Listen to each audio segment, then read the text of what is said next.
Time appropriate greetings. Welcome to Philosophy Roulette 54. Tried to do 54 this morning, but we had lots of leaf blowers around. Leaf blowers are just death to podcasting. So we're going to try number 54 again. Hope everyone had a good day. Animal sentience, argumenta. These were not here this morning. Let's check out animal sentience. Ooh. Because we were just talking about intentionality of cats the other day.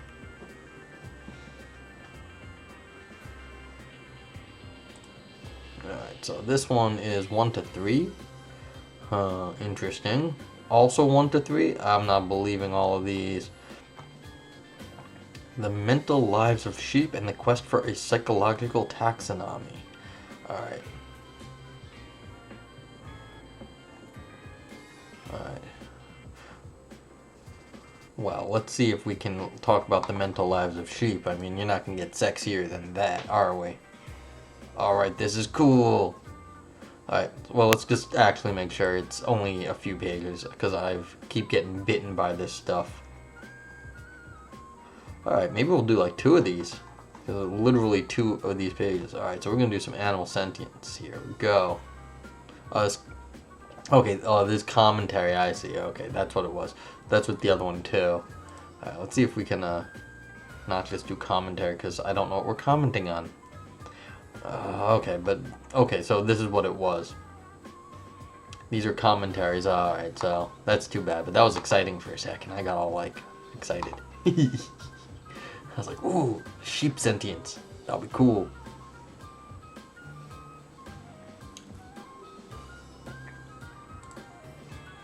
Alright, so let's see. Alright, so we got something on Derek Parfit. But it's only 2 pages, so it must be a review. And then this one here is a little too long. It's 20 for now, so that's too bad. Nothing, can't really do these argumenta stuff. Maybe another day. I looked at biological theory this morning. It's just a little too long, those papers. But let's see what we got here.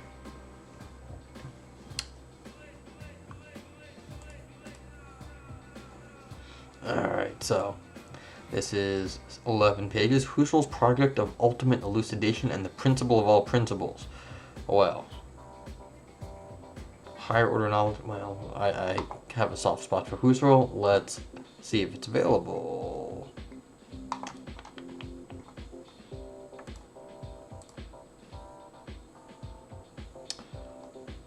Brilliant. 12 pages. Doable. Alright, that's it then. It's ours. Going for Husserl's project of ultimate elucidation and the principle of principles. If you are here live, remember you can always show up and type exclamation point paper in the chat and you'll get a link to it here. And here we go. Let's download. Save file.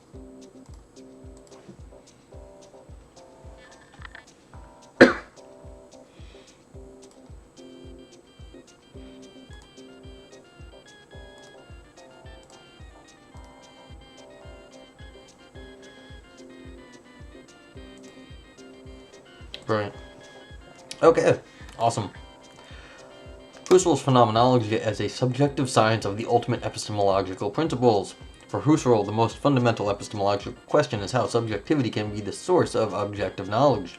Transcendental phenomenology is supposed to provide the solution to this problem.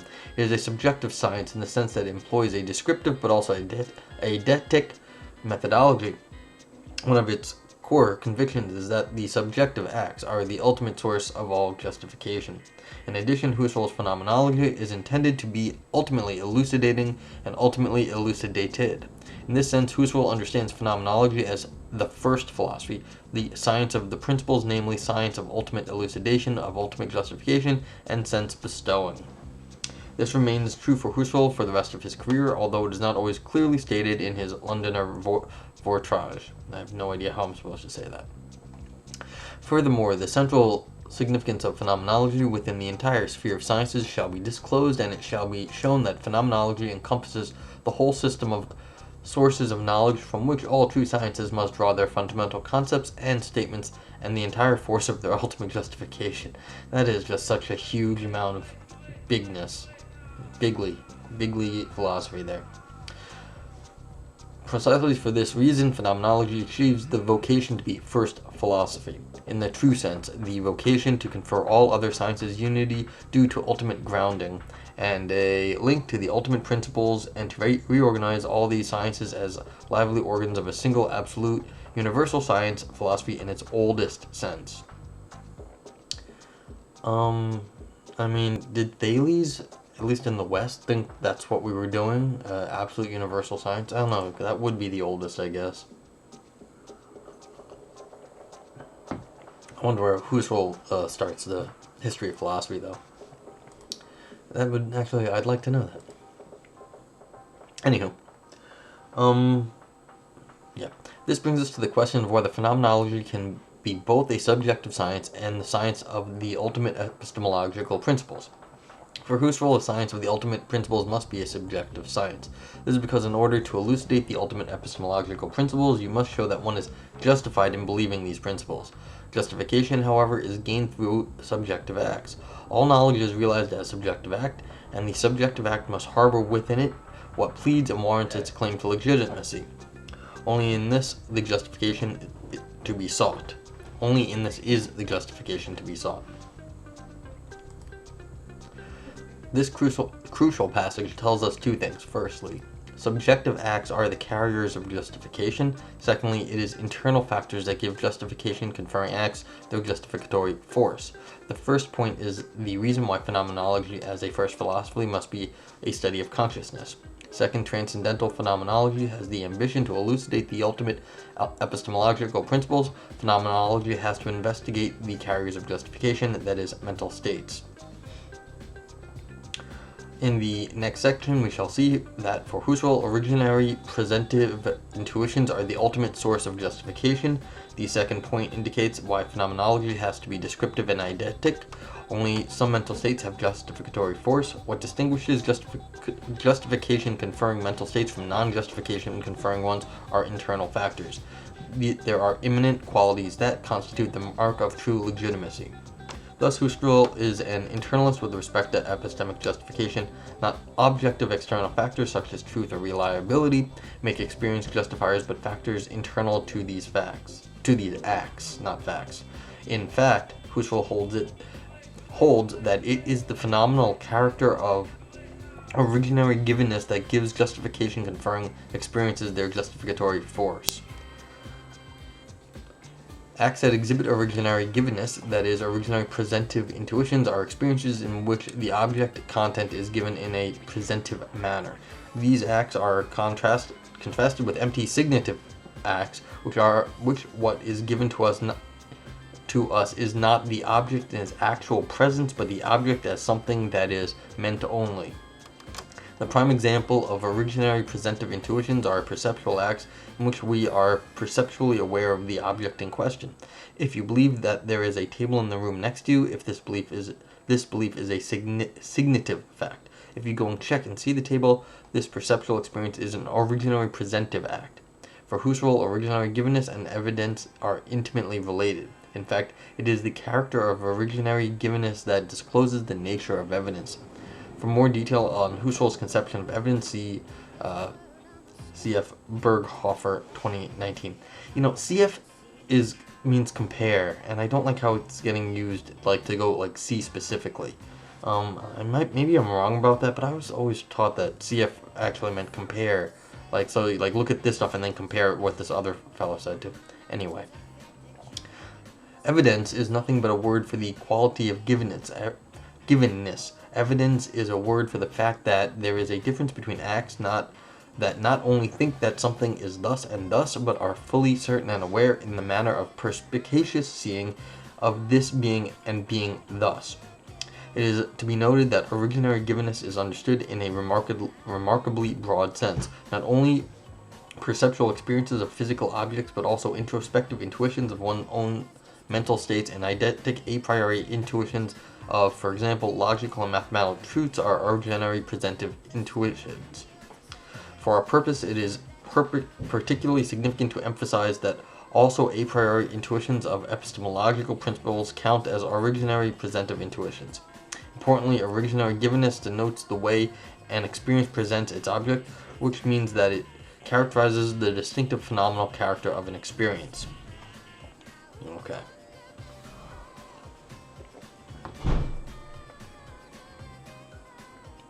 Husserl classifies that this phenomenal character, this form of givenness or way of an experience presenting its object's content, is not an external factor, but an internal, purely descriptive or phenomenological character.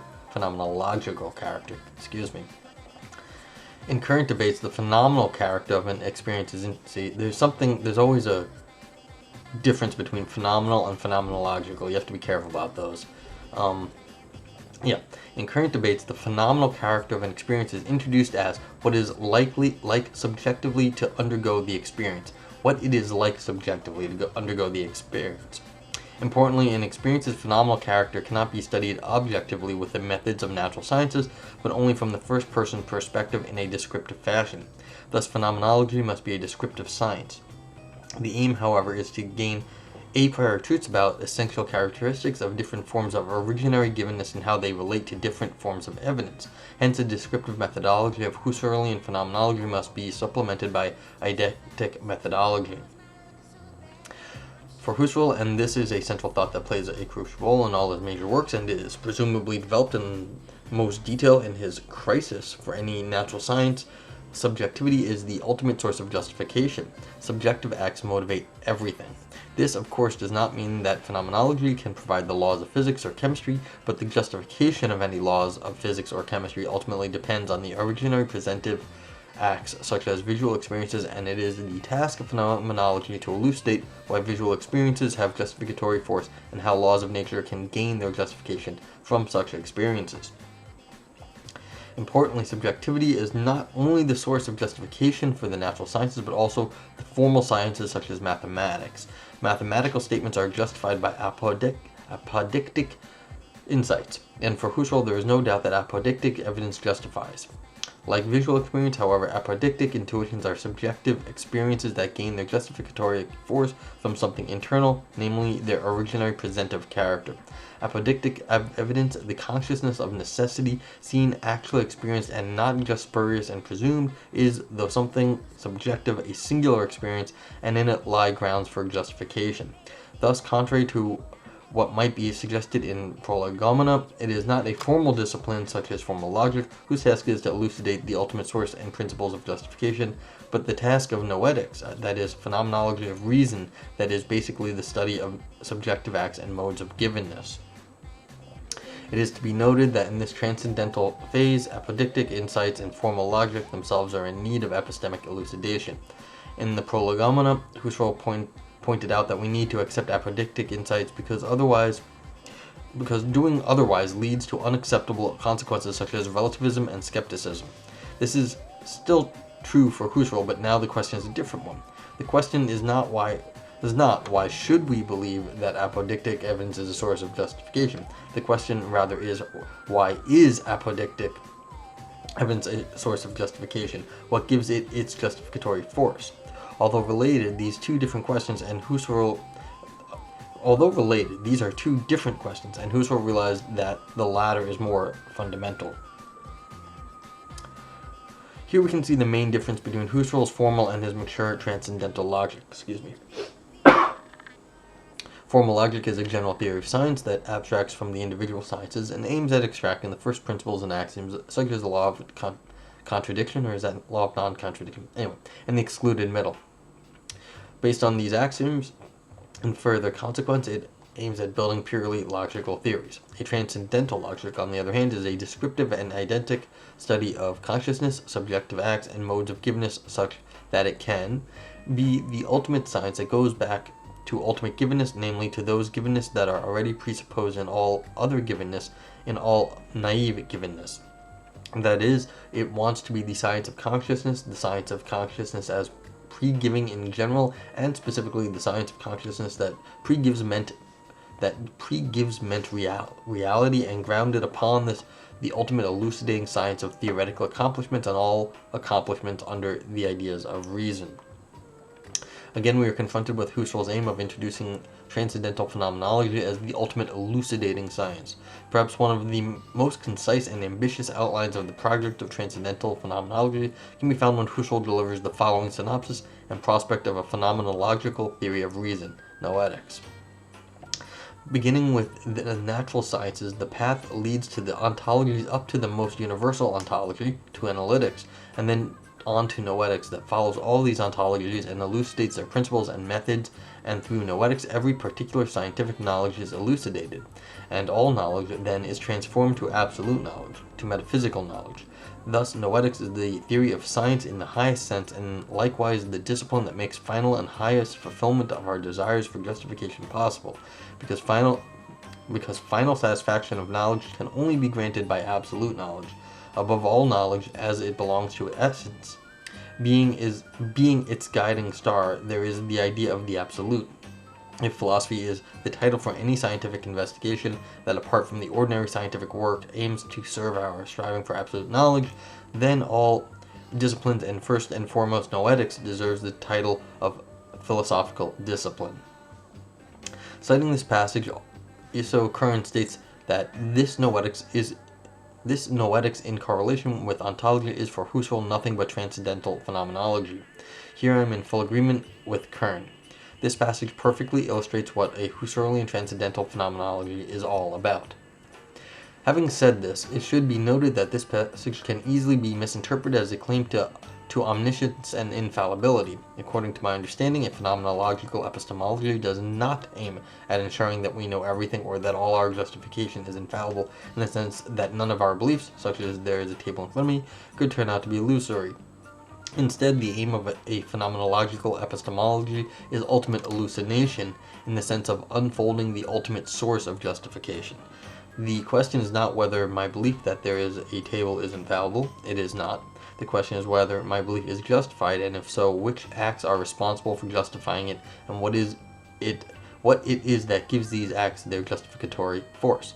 And most importantly, what are the fundamental epistemological principles that ultimately elucidate and themselves ultimately elucidated. There's a lot of big words in this paper. The ultimate epistemological principle and ultimate elucidation. This section is supposed to answer two fundamental questions. Question 1. What are the ultimate epistemological principles? Question 2. What does it mean for a principle to be ultimately elucidating and ultimately elucidated, and how could one principle be both? For Husserl, it is clear that the ultimate principles must be epistemological principles that are a priori eidetic laws. Husserl used a rather unambiguous terminology in order to point out there is one principle that is more fundamental than all the others. This is his principle of all principles. You know, good on you, Husserl, for being unambiguous on your terminology. No conceivable theory can make us err with respect to the principle of all principles, that every originary presentive intuition is a legitimizing source of cognition, that every originary, so to speak, in its personal actuality, offered to us in intuition is to be accepted simply as what it is presented as being, but also only within the limits in which it is presented there. Similar ideas are expressed in First Philosophy 2, in which Husserl introduces his most general principle of justification, and in the Cartesian Meditations, when he establishes his first methodological principle. Let us put the basic idea of the principle of all principles as follows. Principle of all principle. Every originary presentive intuition is a source of immediate justification.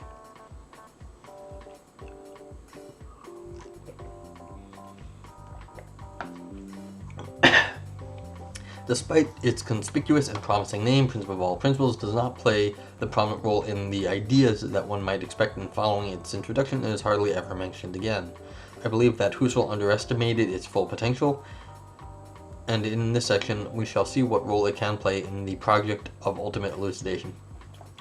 You know, I don't believe you. You don't name something Principle of All Principles and then underestimate it. That just seems a little bit, it seems like this is the most biggest important thing ever, and then like people be like, you're underestimating how big and important it was. You said, I said it was the most important thing. How much more can I do? Maybe the applications were not fully spelled out. To unfold its full force, principle of all principle must be paired with the Husserlian ideas that ultimately all justification depends on an originary presentive intuitions, that is, the originally presentive intuitions are not only a source of immediate justification, but also the ultimate source of justification. In Ideas 1, this is expressed as follows. Immediate seeing, not merely sensuous experiential seeing, but seeing in the universal sense as an originally presentive consciousness of any kind whatever, is the ultimate legitimizing source of all rational assertions. This source has its legitimizing function only because, to the extent that, is an originary presentive source. From the context, it is clear that immediate seeing is synonymous with originary presentive intuition. Based on this passage, we can introduce the principle of ultimate justification, PUJ. I like that, P-U-J, PUJ. I haven't seen that acronym before. Originally presentive intuition are the ultimate source of justification. Combining PAP and PUJ amounts to what I shall call the ultimate epistemological principle, UEP. Originally presentive intuitions are an immediate and the ultimate source of justification. In this section, we shall see that the original ultimate epistemological principle can be rightfully called ultimately elucidating, and by virtue of PAP, ultimately elucidated. Thus, the ultimate epistemological principle is ultimately elucidating and ultimately elucidated. In what sense can the ultimate epistemological principle be considered ultimately elucidating? Think about an arbitrary claim of physics that is more or less empirically justified by induction or inference to the best explanation. Okay, things fall down. Yeah. In such cases, the chain of justification can be tracked back to simple observations, that is, perceptual experiences. Physics is in no position to elucidate why perceptual experiences are justifiers. Importantly, physicists do not need to elucidate why perceptual experiences are sources of immediate justification. Since perceptual experiences are a source of immediate justification, perceptual experiences are originally presentive acts, physicists are justified in trusting their perceptual experiences. I'm not entirely with this. Like, why do you understand things falling down? Like, it may seem simple to us, but that doesn't mean it isn't actually a very simple concept of what's going on right there. A lot's built into our terms and how we understand up, down, falling. I mean, the idea that things can fall down already presupposes a lot about the world. And especially nowadays, we've all had like some reasonably sophisticated education probably, and so a lot of those words have a lot of like science built already into them. Okay. So physicists are justified in trusting their perceptual experiences. Yeah, but this is still interpretation going on. Of course, one can pose the questions. Why are perceptual experiences justifiers? What gives them their justificatory force? These are reasonable questions which could only be answered unreasonably by empirical methods. They are questions for a first philosophy, an ultimate science that elucidates the ultimate epistemological principles. The answer, of course, is the principle of all principles. Since every originary presentive intuition is a source of immediate justification, and since perceptual experiences are originary presentive intuitions, perceptual experiences are a source of immediate justification. In this sense, the ultimate epistemological principle is ultimately elucidating. It elucidates the ultimate sources of justification by revealing the only sources of immediate justification, that is, originally presentive intuitions. Yeah, I get what's I think I get what's going on here, but I'm a little concerned that we can multiply interpret our presentive intuitions, and so the idea that they're multiply realizable, they're multiply interpretive, that we can just accept them as justificatory. I'm not sure what we're justifying with them. Yes, they may be fundamental, but there's I'm not sure you can just take them at face value. I mean, take some of it at face value, but the idea that like you can just do physics off face value, it might lead you into some sort of a presupposing a lot of stuff about the world. Anyway, note that the physics example works analogously for mathematical insights. Without immediately justifying a priori mathematical insights, such as that 1 is smaller than 2, no mathematical theorem could be justifiably believed. This is also true for theorems that cannot be grasped immediately but are deductively inferred. The mathematician does not need to know why such mathematical intuitions are a source of immediate justification, but every step of her proof must be accompanied by such intuitions. And in the end it must be shown that the theorem to be proved can be traced back to self-evident statements, that is, statements immediately justified by mathematical intuitions. Of course, it is reasonable to ask, why are mathematical intuitions such that 1 is smaller than 2 immediately justifying? This question cannot be answered by mathematical methods. The answer, again, is that such rational intuitions are originally presentive intuitions. Thus, principle of principle is the principle that reveals why such mathematical intuitions are a source of immediate justification. They did a study, I think it was like Terence Tao or something. They were showing that, like, what mathematicians, this is granted, this is very separate, this is far removed from originary intuitions, but that the standard of what is an acceptable move in a proof does change over time because there's so much background knowledge that with the just mass of like research going on, we learn so much stuff that what used to be a dangerous move now is not, it's intuitive because we know that it works now. So I have some worry that it's not just in going upwards that we just gain more and more stuff so we can do more complex stuff fast, but it also goes the other direction. We learn more and more about why, like something about 1 and 2, and then that does change our concepts of 1 and 2, and so we're actually not, it's not always so clear what you mean when you say 1 is smaller than 2, because the concept of smaller, I mean, is going to be different depending on how you understand 1 and 2. I mean, 1 is it takes up less space than this 2 does on the page, but that's not what you mean. But it's like we've built in so much understanding into smaller already, and so I'm a little worried about taking this sort of originary insight at face value. Based on the foregoing achievements, we can define that a principle is ultimately, this also goes back to Wittgenstein, like where do you stop your argument? All argument has to end somewhere, your questioning has to end somewhere. But anyway, based on the foregoing achievements, we can define a principle that is ultimately elucidating if it fulfills the following two conditions. Ultimately elucidating. The principle P is ultimately elucidating if 1. P demands that any justified belief gains its justification either inferentially or non-inferentially from immediate justifiers, and 2. For any immediate justifier J, it is true that P elucidates why J is a source of immediate justification. Since the ultimate epistemological principle fulfills both conditions of immediately elucidating, it is ultimately elucidating, but is the ultimate epistemological principle itself justified. Having clarified in which sense that the ultimate epistemological principle is ultimately elucidating, let's now discuss why it is ultimately elucidated. What does it mean for a principle to be ultimately elucidated? We may say, ultimately elucidated for a subject S, a principle P, is ultimately elucidated if 1, S is immediately justified in believing that P obtains, and 2, P is the principle that elucidates why S is immediately justified in believing that P obtains. Let me double check I actually understood what I just said.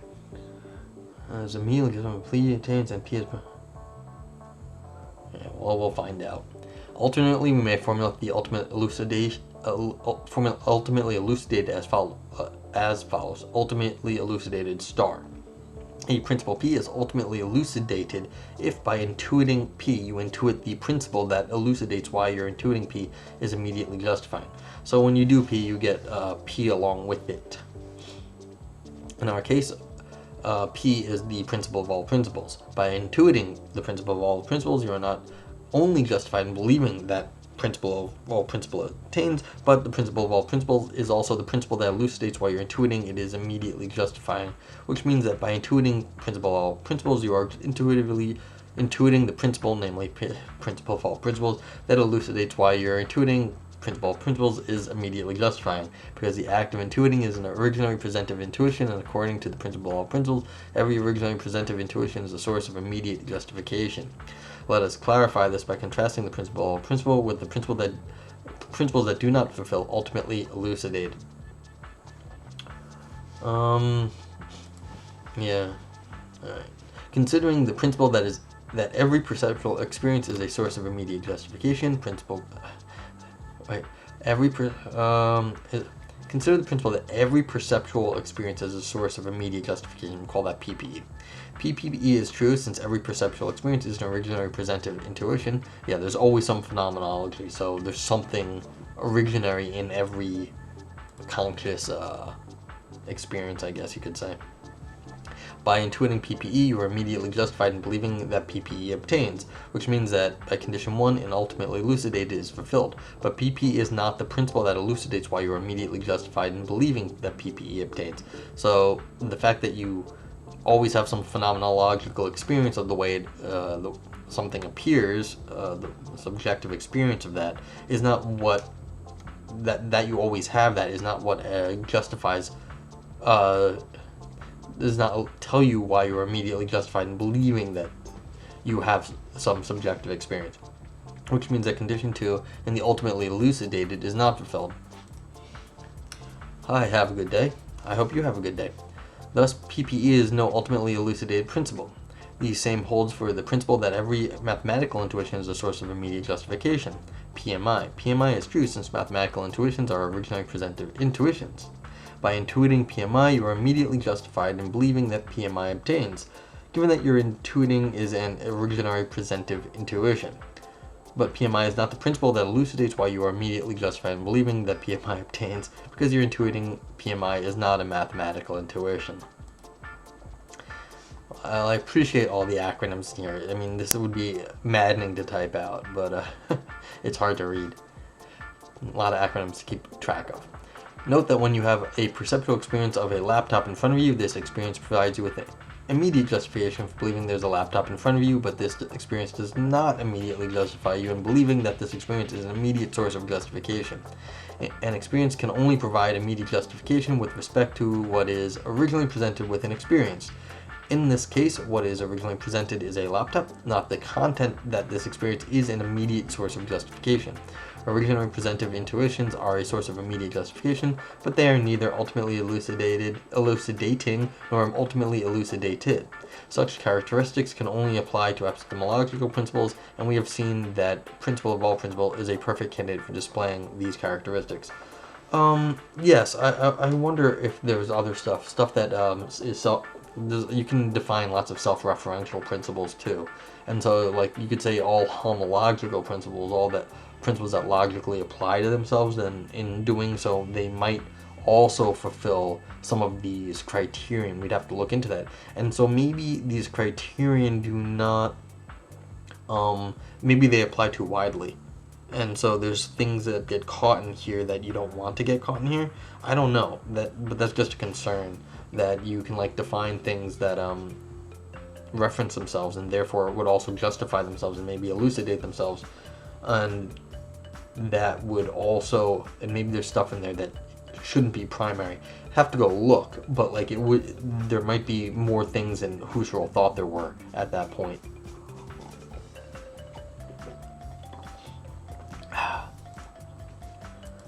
I mean, I grant that the principle of all principles is a perfect candidate, but there may be many others. So this is the question: is like, how many candidates are there? I don't know. Okay, here two clarifications are appropriate. The first clarification concerns the difference between falling under a principle and knowing a principle. The ultimate epistemological principle, the basic phenomenological principle, is an internalist principle in the sense that it states that mental states, and more precisely originary presentive experiences, are our ultimate justifiers. Thus, Husserlian phenomenology is internalist in the sense of being a version of mentalism. This kind of internalism, however, does not imply that in order to be justified, one needs to know the ultimate epistemological principles. An epistemological principle, such as the principle of all principles, is not a principle I have to apply in order to gain knowledge. I need only fall under it. Walter Hoppe discusses this in detail and concludes that Van Cleve's dictum is just what we find phenomenologically. When an ordinary person who has never cared about philosophy or phenomenology has a perceptual experience that presents to her a table, this person is immediately justified in believing that there is a table because this person falls under the principle of all principles. This person does not need to know that the principle of all principle applies in order to be justified. This is why I have called the ultimate epistemological principle ultimately elucidating and not ultimately justifying. In deference to Van Cleve, let us call this insight rule externalism. Importantly, rule externalism is not inconsistent with internalism in the sense of mentalism. Only the phenomenologist, the person concerned with first philosophy and ultimate elucidation, must attend to ultimate principles. The second clarification concerns the validity and motivation of principle of all principles. It would be a mistake to subscribe to the following line of reasoning. If principle of all principle is true, then principle of all principle fulfills ultimately elucidated, thus we have good reason to believe that principle of all principle is true. This only shows that principle of all principle is a candidate for being the ultimate epistemological principle, but it does not entail that principle of all principle is true or plausible. This can be seen by realizing that a principle that is inconsistent with principle of all principles could also make such a claim. Think about the following reliabilist principle. Every reliable intuition is a source of immediate justification.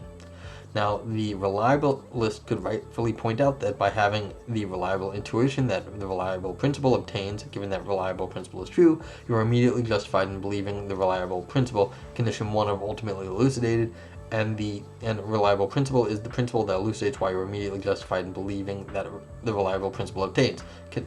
That was condition 1 before, now there's condition 2. Of course, there are important differences between principle of all principle and reliability principle.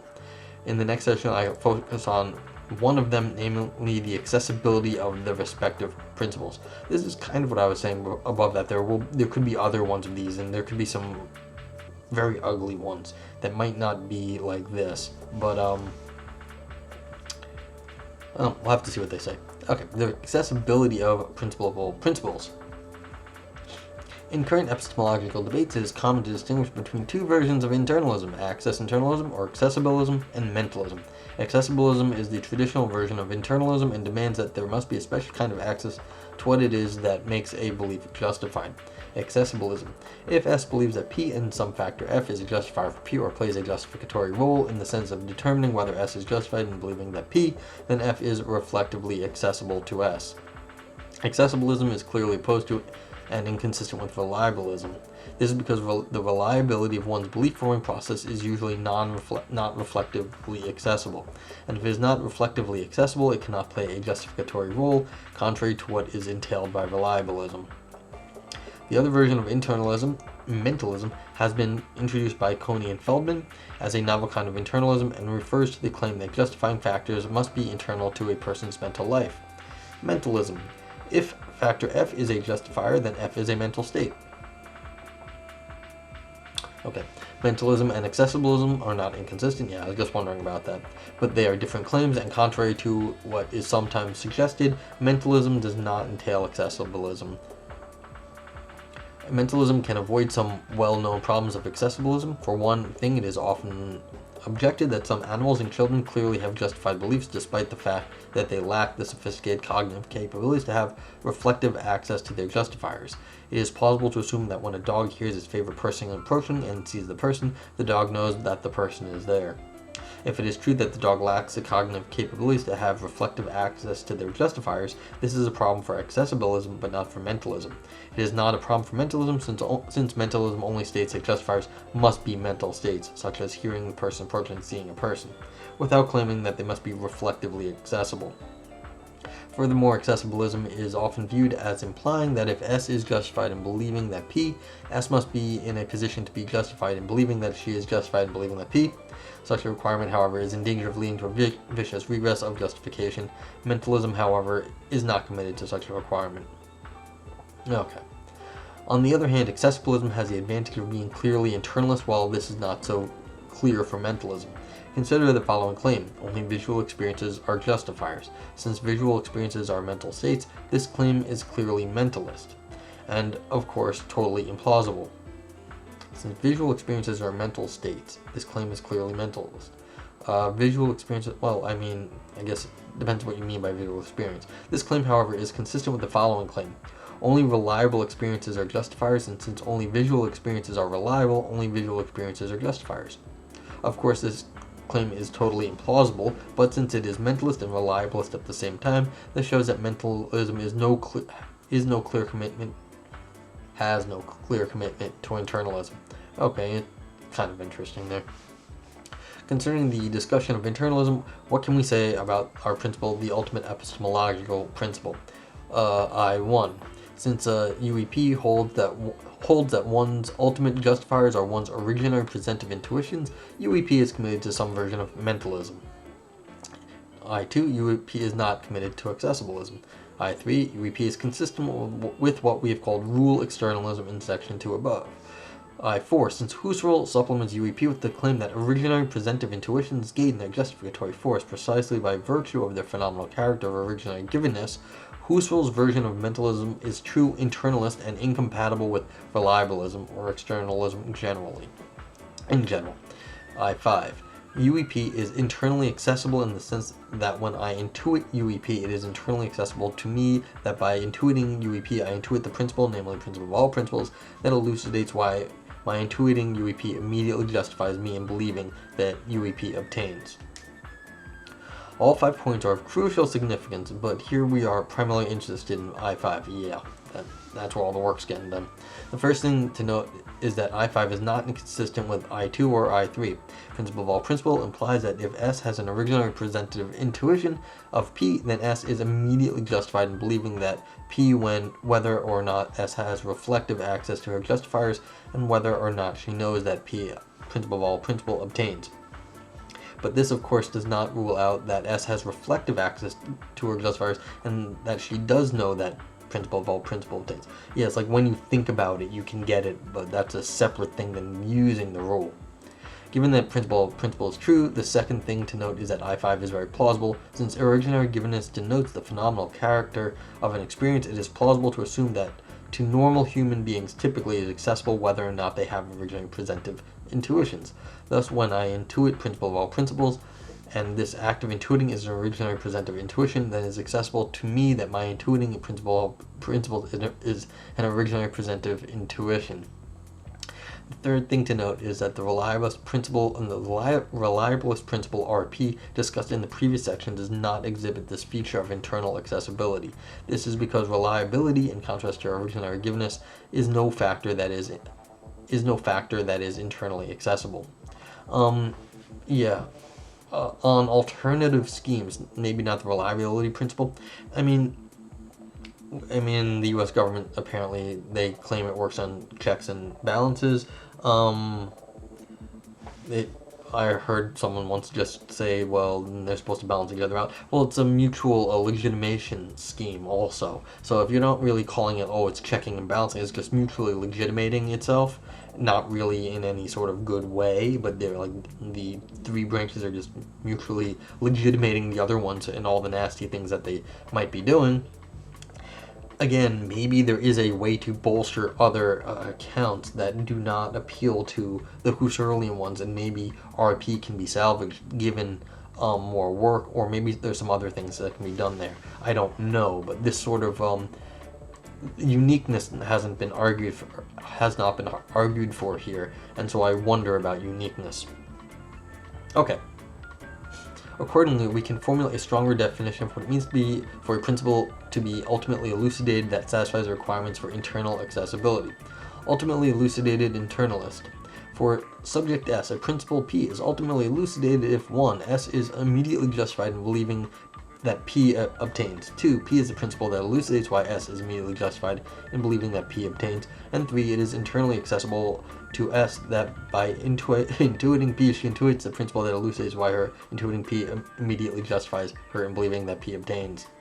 Yeah, there's a mutual legitimation scheme. The reliability principle RP may be able to satisfy 1 and 2, but cannot satisfy 3. Principle of all principle satisfies all 3 conditions. Condition 3 makes the ultimate principle truly self-justifying. By intuiting principle of all principles, you are immediately justified in believing that principle of principle attains. You are intuiting the principle that elucidates, while you are immediately justified in believing that principle of principle attains, and by having this intuition, it is internally accessible to you that by intuiting the principle of principle, you intuit the principle that elucidates, while you're intuiting the principle of principle immediately justifies you in believing the principle of all principle attains. Please, authors, break up your sentences. And oh man, in the next section we shall shed more light on the systematic role the ultimate epistemological principle plays within a phenomenological epistemology. Oh man.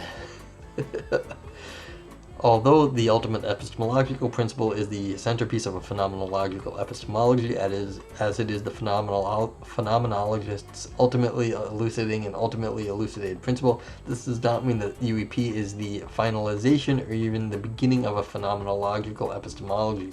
Yeah, it's more of a condition.